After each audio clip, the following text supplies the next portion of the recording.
बिस्मिल्लाहिर्रहमानिर्रहीम, अस्सलाम वालेकुम। मेरा नाम खुरम पराचा है और मैं आपके लिए इंग्लिश फॉर फ्रीलांसर्स का कोर्स लेके आया हूँ नेक्स्ट एज सॉल्यूशंस की जानिब से। और आज हमारा लेक्चर नंबर 29 है, लेक्चर नंबर 29। तो देखते हैं कि हमारे आज के कोर्स में क्या है, आज के लेक्चर में क्या है। सबसे पहले हम देखते हैं जी कि difference in American, British and Australian English. One of the very important things एक फ्रीलांसर को पता होना चाहिए कि उसका क्लाइंट जो है वो अमेरिकन है, तो अमेरिकन तरीके से उसे अमेरिकन के सिस्टम अमेरिकन तरीके से उसे बात करे, अमेरिकन वोकैब्युलरी यूज़ करे, अमेरिकन जो है वो स्पेलिंग्स का इस्तेमाल करे। अगर वो ब्रिटिश है तो उसको उसके मुताबिक डील करे, अगर वो ऑस्ट्रेलियन है तो उसके मुताबिक डील करे। तो ये बहुत इंपॉर्टेंट लेक्चर होने वाला है, इसको ज़रूर तवज्जो सुनिएगा। अगर बेसिक इंग्लिश अगर आप चाह रहे होते हैं कि जी अमेरिकन और ब्रिटिश और ऑस्ट्रेलियन में बेसिक इंग्लिश क्या है, वो भी बड़ी बेहतरीन है और फ्रीलांसर्स के लिए भी मैंने ऐसा डिज़ाइन किया है इस लेक्चर को कि जो इंग्लिश सीखना चाहता है, ब्रिटिश और अमेरिकन और ऑस्ट्रेलियन इंग्लिश के दरमियान फ़र्क सीखना चाहता है, उसको भी इसके अंदर बहुत मटेरियल और सीखने को मिलेगा। और फ्रीलांसर्स तो इसे सीखेंगे इंशाअल्लाह ताला। तो आगे बढ़ते हैं। सबसे पहले क्या है जी हमारे पास, इसकी इम्पोर्टेंस देखते हैं क्यों इम्पोर्टेंट है। मैंने अभी थोड़ी सी बात वैसे की भी है। Freelancers work with international clients. जनाब, आपने इंटरनेशनल क्लाइंट के साथ बात करनी होती है, आप उसके तरीके से उससे बात करेंगे ना। आपका कभी क्लाइंट अमेरिका में बैठा होता है, कभी यूके में बैठा होता है, कभी ऑस्ट्रेलिया में बैठा होता है, कभी किसी यूरोप के किसी मुल्क में बैठा होता है। तो आपके इंटरनेशनल क्लाइंट से बात करनी होती है तो आपको इंटरनेशनल तरीके से बात करनी आनी चाहिए, इंटरनेशनल लोगों से बात करनी आनी चाहिए। Misunderstandings can occur due to language differences. जी, मिसअंडरस्टैंडिंग्स हो सकती हैं आप उसको लैंग्वेज डिफरेंसेस की वजह से। वो कह कुछ और रहा है, आप कुछ और समझ रहे हैं, आप कुछ और कह रहे हैं, अगला कुछ और समझ रहा है। तो जब मिसकम्युनिकेशन हो गई तो गेम ओवर हो गई जी आपकी। तो लिहाजा बहुत एहतियात की जाए कि आपने ध्यान रखना है कि कहाँ के क्लाइंट से आपकी बातचीत चल रही है। Clear communication builds trust and professionalism. हाँ जी, ट्रस्ट इंपॉर्टेंट है ये बात, क्योंकि इस बात का ध्यान रखना बहुत इंपॉर्टेंट है। क्यों? क्लियर कम्युनिकेशन होनी चाहिए। इसका फ़ायदा क्या है? आपका ट्रस्ट डेवलप होता है। आप जब क्लाइंट कहेगा यार ये तो मेरे तरीके से बात कर रहा है, तो आप क्या करेंगे जनाब? आप उसी के तरीके से बात करेंगे। प्रोफेशनलिज्म ज़ाहिर होता है कि जी अच्छा आपको ये भी पता है कि मैं अमेरिकन हूँ, मिसाल के तौर पे क्लाइंट हूँ, और आप मुझसे अगर मेरे तरीके से बात करेंगे मुझे ज़्यादा खुशी होगी। और इससे फ़ायदा आपको ये होगा एज़ अ फ्रीलांसर कि आप उसको अच्छे तरीके से डील करते होंगे, तो क्लाइंट वापस आपके पास आएगा। Have you use the right words and phrases depending on your clients region. जी, क्लाइंट के इलाके के मुतल्लिक आप सही बात कर रहे होते हैं और उसके मुताबिक आप वो अल्फाज बोल रहे हो तो अगला खुश होता है। तो सबसे पहले आता है जी बेसिक वोकैब्युलरी से। आप फ्रीलांसर हैं या इंग्लिश सीखना चाह रहे हैं, ये दोनों हवाले से बड़ी अच्छी चीज़ है। देखिएगा ज़रा ये जो हमारा है तरीका, इसमें सबसे पहले तो मैं आपको ये लेज़र लाइट आपको यकीनन नज़र आ रही होगी। सबसे पहले मैंने पहले कॉलम में क्या दिया हुआ है, अमेरिकन, फिर ब्रिटिश है और फिर ऑस्ट्रेलियन है। अच्छा, अब ज़िप कोड कहते हैं अमेरिकन इंग्लिश में, पोस्ट कोड कहते हैं। हमारे यहाँ पे भी कहते हैं ना पोस्टल कोड क्या है। जैसे लाहौर का पोस्टल कोड है 54,000। तो इसमें हर दुनिया के बड़े मुल्कों के अंदर ख़ास तौर पे, बाकी मुल्कों में यकीनन बाकी मुल्कों में भी होता होगा, लेकिन दुनिया के जो बड़े ममालिक हैं उनमें पोस्टल कोड्स होते हैं। तो वो पोस्टल कोड्स जो हैं वो आसानी कर देते हैं, आपका लेटर या आपका जो जो ख़त है या पार्सल है वो उस जगह तक पहुँच जाता है। तो अमेरिकन इंग्लिश में इसको ज़िप कोड कहते हैं या पोस्ट कोड भी कहते हैं। ब्रिटिश इंग्लिश में इसको पोस्ट कोड कहते हैं, ऑस्ट्रेलियन इंग्लिश में भी इसको पोस्ट कोड कहते हैं। अमेरिकन इंग्लिश में अपार्टमेंट, रिहाइशगाह, रहने की जगह, अपार्टमेंट भी कहते हैं, फ्लैट भी कहते हैं अमेरिकन इंग्लिश में। लेकिन ब्रिटिश इंग्लिश में इसको सिर्फ फ्लैट कहते हैं। मेरे फ्लैट कहाँ है? यूनिट कहते हैं जी अमेरिकन इंग्लिश में। एलिवेटर, लिफ्ट, जिसके ज़रिए आप बिल्डिंग में ऊपर-नीचे जाते हैं, सीढ़ियों के बजाय आप लिफ्ट यूज़ करते हैं। तो एलिवेटर कहते हैं इसको अमेरिकन इंग्लिश में। लिफ्ट का लफ्ज़ भी वहाँ चलता है, लेकिन एलिवेटर ज़्यादा इस्तेमाल होता है। तो कल को आज हम जिसको लिफ्ट कह रहे हैं, तो कल को कोई एलिवेटर आपसे कोई बात करे कि जी आप ने एलिवेटर क्यों नहीं यूज़ किया? या अगर आप वहाँ पे कोई घर की डिज़ाइन कर रहे हैं या बिल्डिंग डिज़ाइन कर रहे हैं और आप कहेंगे जी यहाँ पे मैंने लिफ्ट लगाई है, और अगला समझता है जी लिफ्ट क्या होता है? लिफ्ट तो वो जो गाड़ियों में एक-दूसरे से माँगते हैं जी मैंने वहाँ तक जाना है, मुझे वहाँ तक ले जाएँ। लिफ्ट तो ये होता है। तो आपको पता होगा कि वो अगर आपका अमेरिकन क्लाइंट है तो आपने वहाँ पे लिफ्ट का लफ्ज़ यूज़ नहीं करना, आपने एलिवेटर का लफ्ज़ यूज़ करना है कि जनाब मैंने आपकी बिल्डिंग में ये एलिवेटर की गुंजाइश छोड़ी है। ब्रिटिश इंग्लिश में लिफ्ट कहते हैं और ऑस्ट्रेलियन इंग्लिश में भी लिफ्ट कहते हैं जी। अमेरिकन इंग्लिश में आ गए वापस इस पहले कॉलम में, तो मैं ये देख रहे हैं लेज़र लाइट आपको यकीनन नज़र आ रही होगी, लेज़र। ट्रक कहते हैं, लॉरी कहते हैं। ब्रिटिश इंग्लिश में ट्रक कहते हैं और ऑस्ट्रेलियन इंग्लिश में यूट कहते हैं इसको, यूट। छोटा ट्रक होता है लेकिन यूट कहते हैं उसको जी। आगे चलते हैं, अमेरिकन इंग्लिश में क्या है जी? सॉकर कहते हैं। ब्रिटिश इंग्लिश में इसको फुटबॉल कहते हैं, आपको पता है फुटबॉल क्या है? अमेरिकन इंग्लिश में सॉकर कहते हैं, ब्रिटिश इंग्लिश में फुटबॉल कहते हैं। ये फुटबॉल जो वर्ल्ड कप होता है ना जी, बहुत सारे लोग खेलते हैं फुटबॉल, ये वही उसी की बात हो रही है। ऑस्ट्रेलियन इंग्लिश में भी इसको सॉकर कहते हैं। साइड वॉक वेरी इंपॉर्टेंट, ये जिसको आप यहाँ पे हमारे मुल्क में जिसको फुटपाथ कहते हैं। फुटपाथ क्या है भला? सड़क पे आप जा रहे हैं, सड़क के साइड पे एक जगह बनी हुई है जहाँ पे पैदल चलने वाले लोग चल सकते हैं, उसको हम यहाँ पे फुटपाथ कहते हैं, फुटपाथ कहते हैं। लेकिन अमेरिकन इंग्लिश में उसको कहते हैं साइड वॉक, साइड वॉक कहते हैं उसको। ठीक है जी, साइड वॉक। अच्छा, जिसको आप यहाँ पे फुटपाथ कहते हैं, अमेरिकन इंग्लिश में उसको साइड वॉक कहते हैं, ब्रिटिश इंग्लिश में उसको पेवमेंट कहते हैं, पेवमेंट। सड़क के साइड पे जो चलने का रास्ता है जिसको हम पाकिस्तान में कहते हैं फुटपाथ कहते हैं, उसको वहाँ पे वो ब्रिटिश इंग्लिश में उसको कहते हैं जनाब पेवमेंट, पेवमेंट। और ऑस्ट्रेलियन इंग्लिश में उसको फुटपाथ ही कहते हैं। ब्रिटिश इंग्लिश में आप कहते हैं गैस या गैसोलीन, जिसको यहाँ पे पेट्रोल, पेट्रोल इसको असल इंग्लिश उसकी पेट्रोल है जी, पेट्रोल, पेट्रोल। हम यहाँ पे कह रहे होते हैं बहुत सारे लोग पेट्रोल डलवाना है जी, पेट्रोल ख़त्म हो गया जी। It's not petrol, it's petrol. तो जिसको आप पेट्रोल कहते हैं, अमेरिकन इंग्लिश में उसको गैस या गैसोलीन कहते हैं, गैसोलीन या गैस कहते हैं। आप कहते हैं जी पेट्रोल, पेट्रोल ख़त्म हो गया, अमेरिकन इंग्लिश में कहते हैं जी गैस ख़त्म हो गई। तो जिसको अमेरिकन इंग्लिश में गैस कहते हैं या गैसोलीन कहते हैं, उसको ब्रिटिश इंग्लिश में पेट्रोल कहते हैं, पेट्रोल। ऑस्ट्रेलियन इंग्लिश में भी इसको पेट्रोल कहते हैं। सेल फ़ोन कहते हैं जी अमेरिकन इंग्लिश में। ब्रिटिश इंग्लिश में उसको कहते हैं मोबाइल फ़ोन और ऑस्ट्रेलियन इंग्लिश में सिर्फ़ मोबाइल ही कहा जाता है। इंटरचेंज हो सकते हैं, इसकी जगह वो यूज़ कर लें, लेकिन बहरहाल कॉमन जो लफ्ज़ है वो यही है। अब हमारे यहाँ पे तो दो-दो लफ्ज़ चलते हैं ना, मोबाइल फ़ोन भी कहते हैं हम लोग और सेल फ़ोन भी कहते हैं, या इवन सेल भी कहते हैं, या इवन मोबाइल भी कहते हैं। लेकिन ज़्यादा राइज क्या है? मोबाइल। तो उधर जो ज़्यादा राइज है वो क्या है? अमेरिका में सेल फ़ोन, ब्रिटिश इंग्लिश में मोबाइल फ़ोन और ऑस्ट्रेलियन इंग्लिश में मोबाइल। जी, ट्रैश और गार्बेज, कूड़ा, ब्रिटिश इंग्लिश में उसको रबिश कहते हैं। ऑस्ट्रेलियन इंग्लिश में उसको रबिश या बिन कहते हैं। ऑटम, ख़ज़ां का मौसम जी। ब्रिटिश इंग्लिश में भी उसको ऑटम कहते हैं। ऑस्ट्रेलियन इंग्लिश में भी उसको ख़ज़ां कहते हैं। फ्रेंच फ्राइज़ जिसको आप चिप्स कहते हैं, मैंने चिप्स खाने हैं, मैंने चिप्स खाने हैं।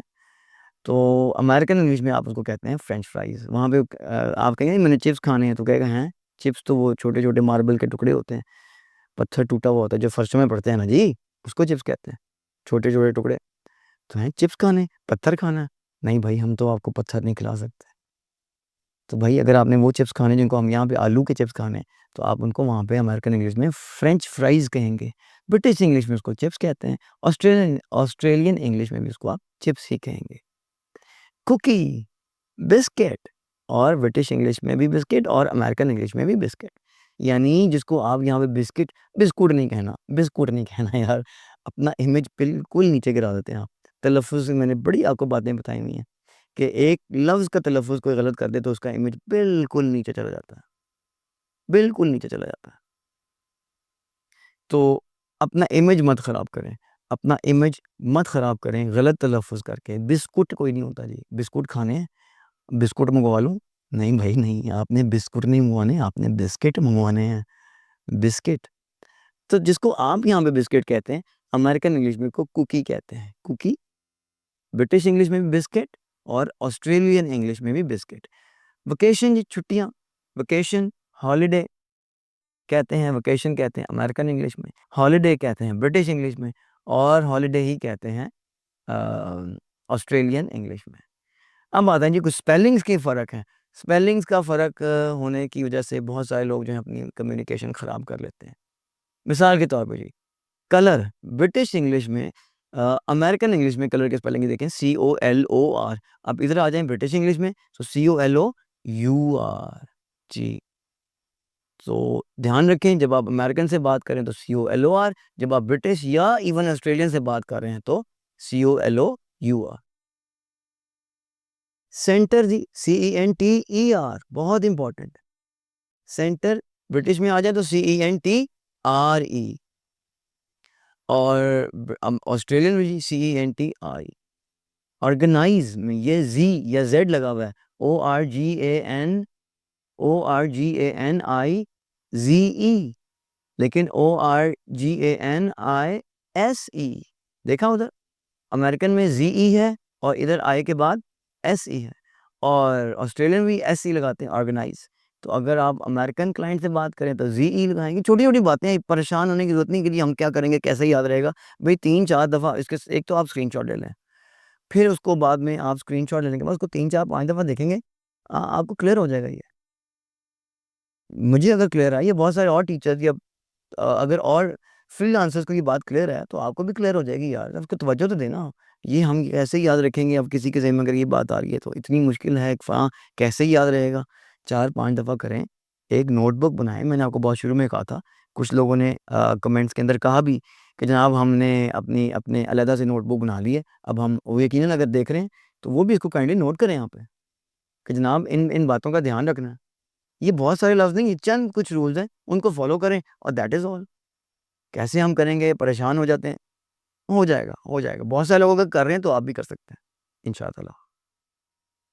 एनालाइज़ ANALYZE, अमेरिकन इंग्लिश में ANALYZE और ब्रिटिश इंग्लिश में ANALYSE, और ऑस्ट्रेलियन इंग्लिश में भी ANALYSE।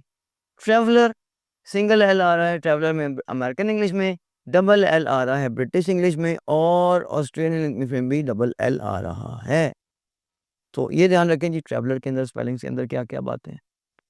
जी, प्रोग्राम, प्रोग्राम नहीं कहना जी, प्रोग्राम। अमेरिकन इंग्लिश में प्रोग्राम, चाहे वो आपका कंप्यूटर प्रोग्राम हो या टीवी पे प्रोग्राम हो, आपने उसको इसी तरह से लिखना है। ब्रिटिश इंग्लिश में प्रोग्राम इस तरह से लिखते हैं, डबल ME लगाते हैं। अमेरिकन इंग्लिश में अगर आप आ जाएँ, ऑस्ट्रेलियन इंग्लिश में सॉरी, ऑस्ट्रेलियन इंग्लिश में आ जाएँ तो कोई टेक्निकल हो, सॉफ्टवेयर हो, तो प्रोग्राम कहते हैं, PROGRAM, और अगर टीवी पे आ रहा हो तो PROGRAMME। तो ये ध्यान रखें। चेक, बैंक का चेक जी, जी, ब्रिटिश इंग्लिश में उसका डिफरेंट है। ये देखें चेक की स्पेलिंग क्या है, और अमेरिकन इंग्लिश में देखें CHECK, और ब्रिटिश इंग्लिश में CHEQUE, और ऑस्ट्रेलियन इंग्लिश में भी CHEQUE। तो इसका ध्यान रखें, ये क्योंकि चेक पे बातचीत चलती रहती है जी, उसने मुझे चेक भेज दिया है, मैंने चेक भेजना है, चेक रिसीव हो गया है, चेक रिसीव नहीं हुआ है, चेक कैश हुआ है, चेक कैश नहीं हुआ है। ये चेक इम्पोर्टेंट लफ्ज़ है फ्रीलांसिंग के अंदर भी। तो क्या करते हैं जी, आप ब्रिटिश इंग्लिश में इसके स्पेलिंग आप देख लें बड़े गौर से, CHECK, और सॉरी अमेरिकन इंग्लिश में इसके लफ्ज़ इसके देख लीजिए, CHECK, और ब्रिटिश में तो कहते हैं जी CHEQUE, और ऑस्ट्रेलियन इंग्लिश में भी इसको कहते हैं CHEQUE। लाइसेंस, लाइसेंस नहीं licence, licence is no word, licence Urdu में कह दें चले चल जाएगा। बाहर अगर आप ये बात करेंगे किसी किसी अमेरिकन के साथ या ब्रिटिश के साथ या ऑस्ट्रेलियन के साथ, वो कहेगा जी आपका लाइसेंस है? वो कहेगा भाई जाओ यहाँ से आप, लाइसेंस हमें नहीं पता, आपकी चाइनीज़ हमें समझ नहीं आ रही। तो लिहाज़ा लाइसेंस कोई लफ्ज़ नहीं होता, लाइसेंस। ये वार्डन वगैरह आपको चेक करते हैं ना, लाइसेंस दिखाएँ जी, लाइसेंस नहीं होता वो, लाइसेंस होता है। तो लाइसेंस, लाइसेंस SE के साथ अमेरिकन इंग्लिश में, CE के साथ ब्रिटिश इंग्लिश में, और CE के साथ ही ऑस्ट्रेलियन इंग्लिश में। स्किलफुल जी, ये तो देखें आखिरी, अब FULL FULL लगाते हैं बहुत सारे लोग यहाँ पे, गलत है, बिल्कुल गलत है। देखिए सिंगल L लगा हुआ है। रूल दोबारा सुन लें, पहले भी बात हो चुकी हुई है। जिन भी लफ्ज़ों के साथ, जिन अल्फाज के साथ एंड पे फुल लगता है, ब्यूटीफुल, ड्यूटीफुल, स्किलफुल, हार्मफुल, उन सब के साथ जी जब फुल लगेगा तो एल एक आएगा, सिंगल एल आएगा। ये देखिए तीनों के साथ सिंगल एल है। एफ-यू-एल है ना जी, लगा हुआ ना किसी लफ्ज़ के साथ लगा हुआ है, तो एक एल लगा हुआ है। इधर भी एफ-यू-एल है, सिंगल एल है, इधर भी एफ-यू-एल है, तो सिंगल एल है। तो किसी भी लफ्ज़ के साथ फुल लगे तो सिंगल एल। हाँ, अगर आपने फुल कहना भरा हुआ, this room is full of students, तो फिर आप फुल में डबल एल, जब इसका मतलब आप कहेंगे ना भरा हुआ, तब डबल एल आएगा, 2 एल आएँगे, वरना सिंगल एल। जिन लफ्ज़ों के साथ फुल लगे, उसके साथ सिर्फ़ एक एल आएगा। स्किलफुल डबल एल के साथ अमेरिकन इंग्लिश में, स्किलफुल एक एल के साथ ब्रिटिश इंग्लिश में, और स्किलफुल ही एक एल के साथ ऑस्ट्रेलियन इंग्लिश में। पुलाव जी, ये वो पुलाव नहीं जो आप खाते हैं, ये वो सेवर वाला नहीं, ये पुलाव है हल, जो हल नहीं चलाते किसान, किसान खेतों में हल चलाता है, ये हल की इंग्लिश जो है वो पुलाव है। अमेरिकन इंग्लिश में इसको पुलाव कहते हैं, P-L-O-W, ब्रिटिश इंग्लिश में भी इसको पुलाव कहते हैं, लेकिन स्पेलिंग में फ़र्क देख लें, P-L-O-U-G-H, और ऑस्ट्रेलिया के अंदर भी इसको P-L-O-U-G-H कहते हैं। ज्वेलरी, ज्वेलरी, ज्वेलरी नहीं कहना यार, मेहरबानी करें, क्लाइंट आपका इंटरनेशनल है, आप ज्वेलरी कह रहे हैं। ओह नहीं भाई, नहीं, नहीं, नहीं, ऐसे नहीं करना। ज्वेलरी कोई लफ्ज़ नहीं है आप यार, भाई मेरे अ, ज्वेलरी लफ्ज़ होता है, ज्वेलरी, ज्वेलरी। वो चाहे ब्रिटिश अमेरिकन इंग्लिश है, ब्रिटिश इंग्लिश है, चाहे ऑस्ट्रेलियन इंग्लिश है, लफ्ज़ बोलना इसको ज्वेलरी है। जेवल, इसमें बहुत सारे लोग जेवल कहते हैं। हीरा, जेवल, जौहर, जेवल, नहीं जी जेवल नहीं है, जूल है, जूल, और उसी से लफ्ज़ निकला ज्वेलरी, ये जो आपके सामने इस वक़्त लिखा हुआ है, ज्वेलरी। ब्रिटिश इंग्लिश में भी ज्वेलरी, अमेरिकन इंग्लिश में ऑस्ट्रेलियन इंग्लिश में भी ज्वेलरी। फ़र्क सिर्फ़ इतना है कि अमेरिकन इंग्लिश में जब आप ज्वेलरी लिखेंगे, तो सिंगल एल आएगा, ब्रिटिश में डबल एल आएगा, ऑस्ट्रेलियन में भी डबल एल ही आएगा। ज्वेलरी नहीं कहना बस। ग्रे, ये कलर ग्रे नहीं होता? G-R-A-Y, अमेरिकन इंग्लिश में G-R-A-Y है, ब्रिटिश इंग्लिश में G-R-E-Y है, और ऑस्ट्रेलियन इंग्लिश में भी G-R-E-Y है। कैटलॉग, आपने जो काम किया होता है, आपने जो प्रोडक्ट्स लिस्ट की होती है, कैटलॉग बनाई होती है आपने में, हमारे पास जी वॉलेट्स हैं, लेदर के वॉलेट्स हैं जी, इसमें डिज़ाइन मुख्तलिफ डिज़ाइन हमने देख लें जी। एक बुकलेट सा आपने बनाया होता है, उसके अंदर आपने सारे डिज़ाइन अपने लिखे होते हैं, हमारी ये डिज़ाइन है, ये भी डिज़ाइन है, ये भी डिज़ाइन है, ये भी डिज़ाइन है, ये भी डिज़ाइन है। तो ऐसा काम करने को आप कहते हैं जी कैटलॉग। ऐसी डॉक्यूमेंट जिसके अंदर ये सारी चीज़ें कैटलॉग होती हैं, एक फ़हरिस्त बनी होती है, तो उस कैटलॉग के स्पेलिंग है जी अमेरिकन इंग्लिश में CATALOG, और ब्रिटिश इंग्लिश में CATALOGUE, और अमेरिकन इंग्लिश में भी CATALOGUE। बिहेवियर जी, वो कलर वाली बात, उस देखें इधर BEHAVIOR आ रहा है, लेकिन इधर क्या आ रहा है BEHAVIOUR, और ऑस्ट्रेलियन इंग्लिश में भी UR, यानी अमेरिकन इंग्लिश में बिहेवियर में यू नहीं आता, बिल्कुल वैसे ही जैसे कलर के स्पेलिंग हमने देखे थे बहुत शुरू में, उधर भी यू नहीं आता था, इधर भी यू नहीं आ रहा। लेकिन ब्रिटिश इंग्लिश में वहाँ पे यू आता है, COLOUR, और इधर बिहेवियर में BEHAVIOUR, और इधर ऑस्ट्रेलियन इंग्लिश में भी BEHAVIOUR। डायलॉग जी, कैटलॉग की तरह, उधर भी डायलॉग LOG है, CATALOG है कैटलॉग में, और DIALOG है अमेरिकन इंग्लिश में। लेकिन जब वो ब्रिटिश इंग्लिश में यही लफ्ज़ आता है तो डायलॉग LOGUE बन जाता है, और फिर अमेरिकन इंग्लिश और जो ऑस्ट्रेलियन इंग्लिश है इधर में भी डायलॉग आ जाता है, इन्हीं स्पेलिंग के साथ DIALOGUE। जी, अब आते हैं कुछ टेक्निकल बातों की तरफ। फ्रीलांसर्स, पहले तो हमने जनरल बात की, वो फ्रीलांसर्स को भी पता होना चाहिए और जनरल इंग्लिश सीखने वालों को भी पता होना चाहिए। और अब हम देखते हैं कौन-सी ऐसी टेक्निकल बातें हैं, थोड़ी-सी टेक्निकल हैं, जो बिज़नेस से रिलेटेड हैं और जो ऑनलाइन वर्किंग से रिलेटेड हैं, वो बातें क्या हैं। तो सबसे पहले जी लफ्ज़ है जनाब हमारा रिज़्यूमे, रिज़्यूमे, रिज़्यूम नहीं पढ़ना जी इसको, रिज़्यूमे, रिज़्यूमे, अमेरिकन इंग्लिश में कहते हैं सीवी, ब्रिटिश इंग्लिश में कहते हैं, ऑस्ट्रेलियन इंग्लिश में भी सीवी कहते हैं। थोड़ा-सा फ़र्क है रिज़्यूमे और सीवी के अंदर, लेकिन बहरहाल रिज़्यूमे, सीवी, और ऑस्ट्रेलियन इंग्लिश में भी सीवी। कवर लेटर जी, एक लेटर देते हैं जिसमें आपने जो ऊपर लगाया होता है, अपने बारे में लिखा होता है, को कवर लेटर कहते हैं अमेरिकन इंग्लिश में, कवरिंग लेटर कहते हैं ब्रिटिश इंग्लिश में, और कवर लेटर ही कहते हैं ऑस्ट्रेलियन इंग्लिश में। पोर्टफोलियो जी, पहले भी बात हो चुकी है, जिसमें आपने अपने सैंपल्स शो करने हों, वो सैंपल्स जब आप शो करते हैं तो उसको आप कहते हैं पोर्टफोलियो। ब्रिटिश इंग्लिश में आप कहते हैं, ये पोर्टफोलियो अमेरिकन इंग्लिश में कहते हैं। ब्रिटिश इंग्लिश में आप कहते हैं वर्क सैंपल्स, और ऑस्ट्रेलियन इंग्लिश में भी आप पोर्टफोलियो ही कह रहे होते हैं। रेफरेंसेस, ये हवाले दिए हुए हैं। अब अमेरिकन इंग्लिश में इसको रेफरेंसेस कहते हैं, ब्रिटिश इंग्लिश में इसको रेफरीज कहते हैं, और ऑस्ट्रेलियन इंग्लिश में भी इसको रेफरीज ही कहेंगे। जॉब से रिलेटेड अल्फाज जो हैं जी, ये हम देख लेते हैं। जॉब पोस्टिंग कहते हैं जी, जब आप पहले बात हुई थी जी, जब आपने कोई काम किसी से करवाना हो, किसी फ्रीलांसर से काम करवाना हो, तो आप ऑनलाइन फेसबुक पे या किसी और प्लेटफॉर्म पे आप जब कहते हैं जी मैंने ये काम करवाना है, जो ये काम कर सकता है वो हाजिर हो वो आए, वो राब्ता करे। तो इसको हम कहते हैं अमेरिकन इंग्लिश में जॉब पोस्टिंग, ब्रिटिश इंग्लिश में जॉब एडवर्ट, और ऑस्ट्रेलियन इंग्लिश में जॉब एड। फ्रीलांसर कहते हैं अमेरिकन इंग्लिश में, कॉन्ट्रैक्टर कहते हैं ब्रिटिश इंग्लिश में, फ्रीलांसर ही कहते हैं ऑस्ट्रेलियन इंग्लिश में।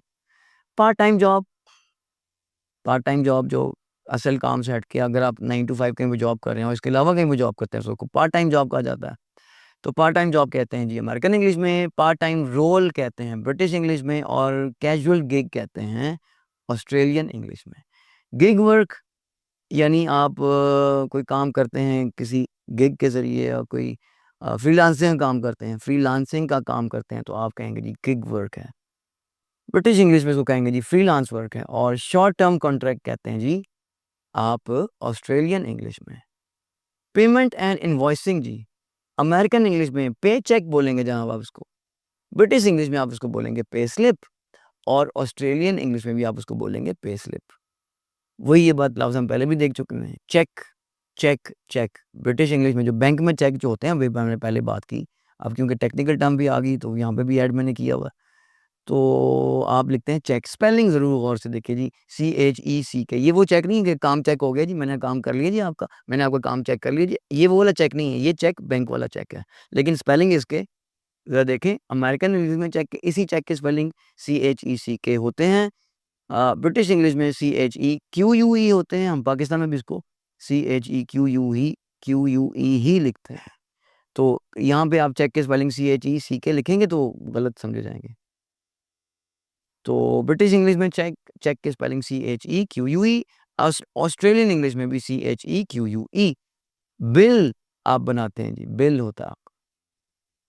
इनवॉइस, और इनवॉइस ब्रिटिश इंग्लिश में, बिल अमेरिकन इंग्लिश में, और इनवॉइसिंग ऑस्ट्रेलियन इंग्लिश में।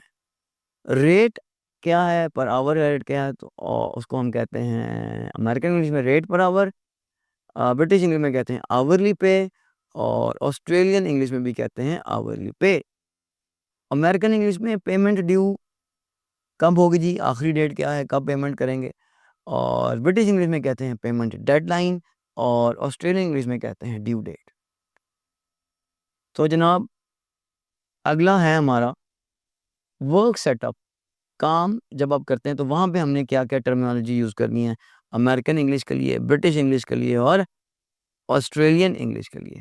तो जनाब हम यहाँ पे ब्रिटिश इंग्लिश के लिए कहते हैं होम ऑफिस, अमेरिकन इंग्लिश के लिए कहते हैं होम ऑफिस, ब्रिटिश इंग्लिश के लिए कहते हैं वर्किंग फ्रॉम होम, और ऑस्ट्रेलियन इंग्लिश में कहते हैं जनाब remote setup. Telecommuting American English में, ब्रिटिश में कहते हैं वर्किंग रिमोटली, या घर बैठे काम करना, या दफ्तर में किसी के दफ्तर में जाए बगैर काम करना, वर्किंग रिमोटली। ऑस्ट्रेलियन इंग्लिश में कहते हैं जी work from home. Work space American में, डेस्क स्पेस ब्रिटिश इंग्लिश में, और हॉट डेस्क ऑस्ट्रेलियन इंग्लिश में। कोवर्किंग स्पेस जब आप मिलके काम कर रहे हो तो आप कहते हैं जी कोवर्किंग स्पेस, अमेरिकन इंग्लिश में मिलके काम कर रहे हो दफ्तर के अंदर तो आप शेयर्ड ऑफिस कहते हैं, यानी एक ऑफिस तो कई लोग शेयर कर रहे होते हैं। कोवर्किंग हब कहते हैं ऑस्ट्रेलियन इंग्लिश में। टेक्नोलॉजिया, टेक्नोलॉजी लफ्ज़ मशहूर हो रही है, लेकिन बहरहाल लफ्ज़ टेक्नोलॉजी है प्रॉपर इंग्लिश में, टेक्नोलॉजिया नहीं कहना। Technology and tools American English में कहते हैं सेल फोन, ब्रिटिश इंग्लिश में कहते हैं मोबाइल फ़ोन, और ऑस्ट्रेलियन इंग्लिश में कहते हैं फ़ोन मोबाइल, ये हमने पहले भी देखा। फ्लैश ड्राइव जो जिसको हम USB नहीं कहते हम यहाँ पे, यूएसबी लगाइए जी, सारा डाटा यूएसबी में कॉपी कर लो जी, यूएसबी घूम गई जी। घूम जाती हैं जी, आपको पता ही है, बहुत सारे लोगों से घूमी होंगी। मैं भी इस तजुर्बे से गुजर चुका हूँ, इस एक्सपीरियंस से गुजर चुका हूँ, फीलिंग से गुजर चुका हूँ। बस जी, फ्लैश ड्राइव कहते हैं उसको अमेरिकन इंग्लिश में, जिसको हम यहाँ पे यूएसबी कहते हैं, उसको अमेरिकन इंग्लिश में फ्लैश ड्राइव कहते हैं, ब्रिटिश इंग्लिश में उसको यूएसबी स्टिक कहते हैं, ऑस्ट्रेलियन इंग्लिश में उसको थंब ड्राइव कहते हैं। ज़िप फाइल जी, काफ़ी सारी फाइल्स को एक बड़ी फाइल में ज़िप कर देना, वो आप देखते होंगे अनज़िप वगैरह करना, ज़िप और अनज़िप करना। WinRAR के अंदर यहाँ से आता है जी।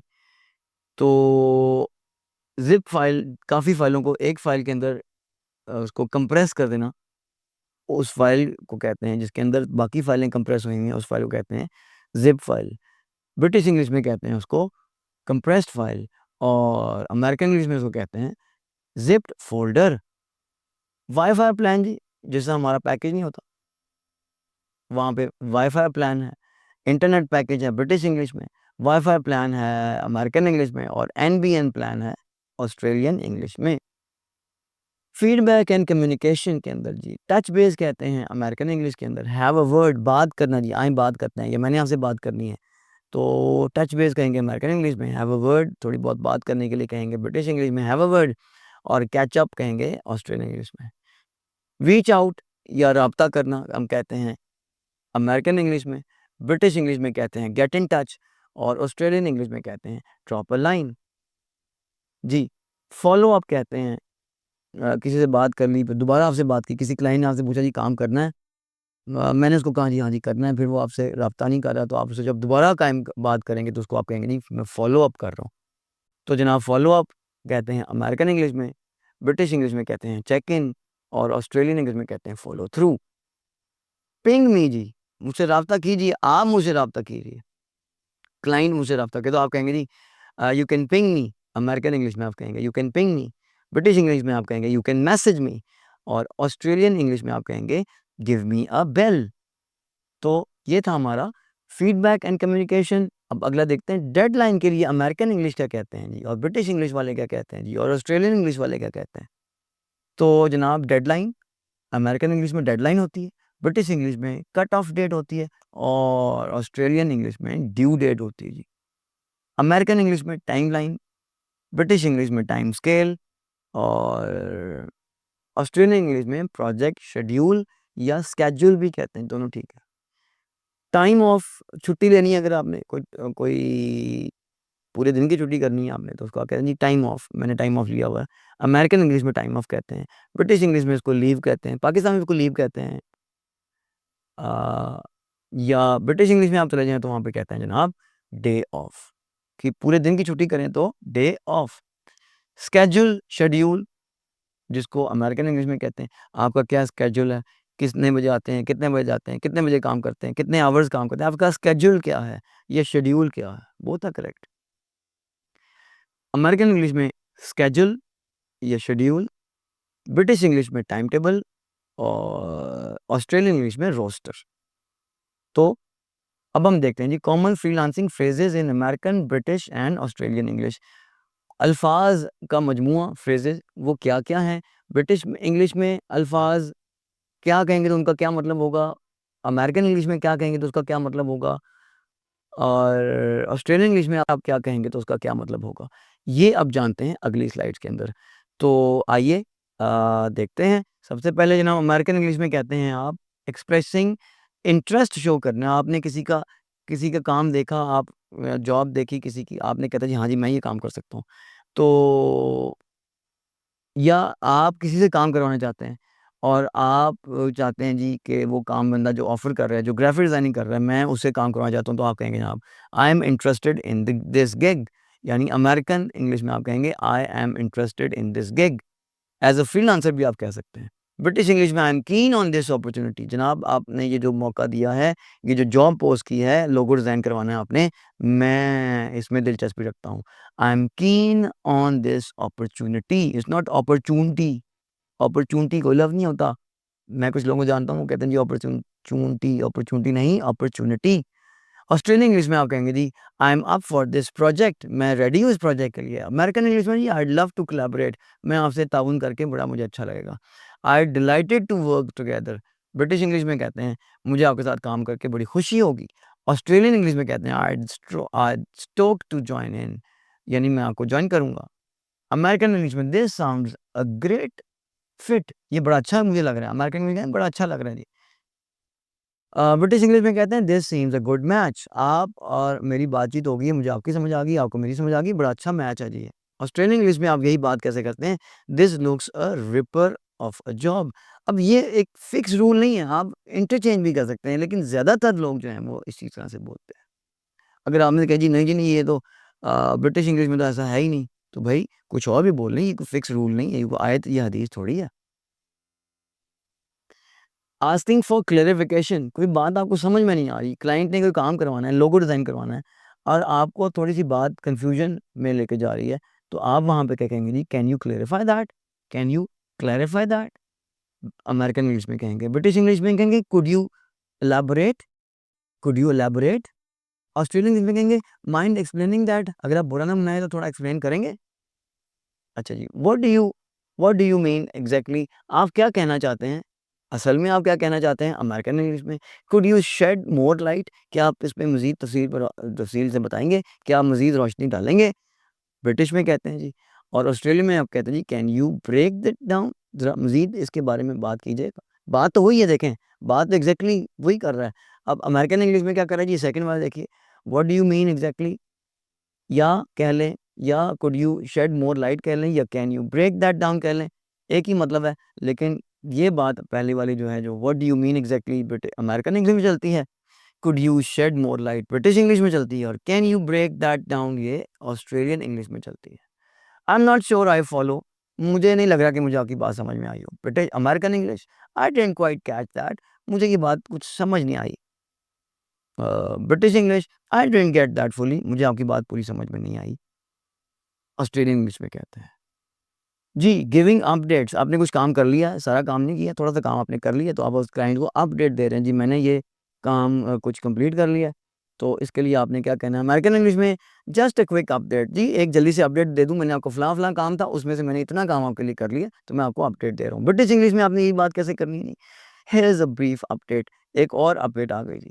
ऑस्ट्रेलियन इंग्लिश में आप क्या कहने लगे जी कि just checking in with progress, जनाब आपको मैं बताने लगा हूँ कि काम कितना हो गया है। तो ये था जी ऑस्ट्रेलियन इंग्लिश में। I have attached the latest file, जनाब एक और तरीका कहने का, अमेरिकन इंग्लिश में कहने का तरीका जी, मैंने अटैच लेटेस्ट फाइल जो है, लेटेस्ट जो मैंने आपका काम किया है वो मैंने अटैच कर दिया था, देख लीजिएगा उसको ओपन करके। I have enclosed the latest file, मैंने साथ ही जो लेटेस्ट फाइल है, जो नया काम किया वो मैंने साथ एनक्लोज कर दिया है, साथ मैंने इसको अटैच कर दिया है। I have popped over the doc, यानी मैंने डॉक्यूमेंट जो है, जो जो मैंने काम किया है वो मैंने साथ ही आपके भेज दिया। विल कीप यू पोस्टेड, आपसे राब्ते में रहूँगा, अमेरिकन इंग्लिश में कहते हैं। अगर आपने कहना हो आपसे राब्ते में रहूँगा, तो अमेरिकन इंग्लिश में आप कहते हैं will keep you posted, British English में कहते हैं विल कीप यू इन्फॉर्म्ड और ऑस्ट्रेलियन इंग्लिश में कहते हैं I will keep you in the loop. तो जनाब ये हमारा था अपडेट देने के लिए। एक्सपेक्टेशंस जी कैसे कहते हैं? आई will deliver this by Friday. आपने अगले को एक्सपेक्टेशंस क्या लगानी है, वो कब की उम्मीद लगा के रखेगी, कब तक, 15 दिन में करेंगे, 5 दिन में करेंगे, 1 हफ्ते में करेंगे, तो एक्सपेक्टेशंस को सेट करना होता है आपने। किस-किस तरीके से कौन-कौन लोग करते हैं, कहाँ-कहाँ के लोग क्या-क्या कहते हैं। अमेरिकन इंग्लिश में लोग कहते हैं जी I will deliver this by Friday, by का मतलब तक, I will deliver this by Friday, मैं फ्राइडे तक ये काम मुकम्मल कर लूँगा। I will have this ready by Friday, British English में कहते हैं जी मैं फ्राइडे तक ये काम रेडी रखूँगा।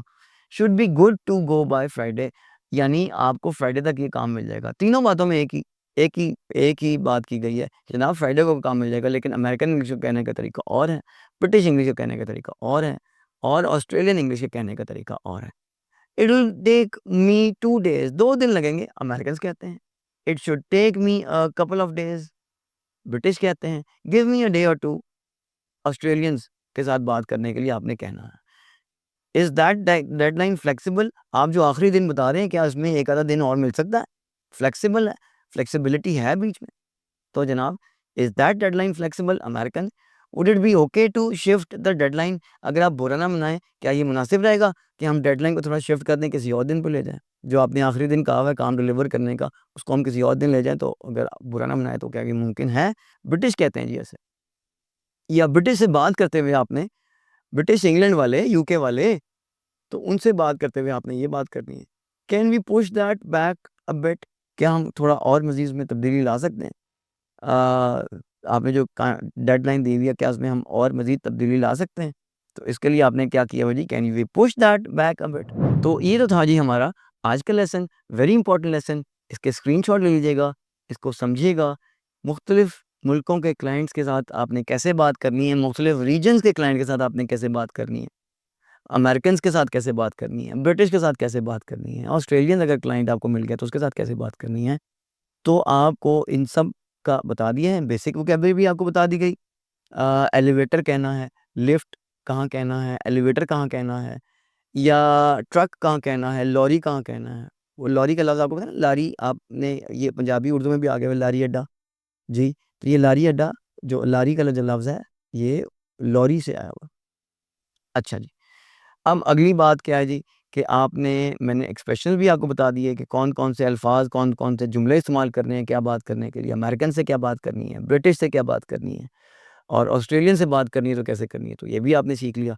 स्क्रीनशॉट लें, एक दफ़ा वीडियो दोबारा देखें, नोट्स अगर आप बना रहे हैं तो ये सबसे बेस्ट बात है, लिख रहे हैं तो सबसे बेस्ट बात है, जब भी क्लाइंट से बात करने लगें वो सामने रख लें।